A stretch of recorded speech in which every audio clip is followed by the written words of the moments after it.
The Syrian conflict has been ongoing since 2011 as the rebel forces struggle to break free of Bashar al-Assad's authoritarian regime.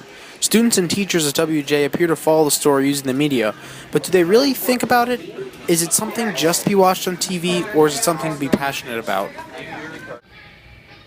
On a daily basis. I try to keep up with digital media to figure out the Syrian conflict and what's going on with that.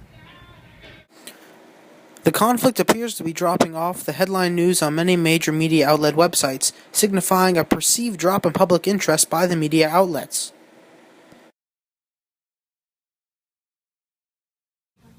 Those at WJ admit this trend could be desensitizing. Yeah, I think the media tends to make up things and come up with new ideas to get people's attention, even though it might not necessarily be all that important. According to the Oxford Research Group, a British think tank, more than 11,000 children have been killed so far in Syria. 764 were killed by execution, 389 were killed by snipers from both sides, 128 were killed by chemical weapons in Ghouta, near Damascus, in August of 2013. I'm horrified. I think the United States should be more involved now that I know that. Americans have a tradition of intervening to aid an oppressed people, Kuwait in 1991, Balkan Muslims in the late 90s. Why is the American government so hesitant about intervening in Syria? The answer, it seems, is Russia.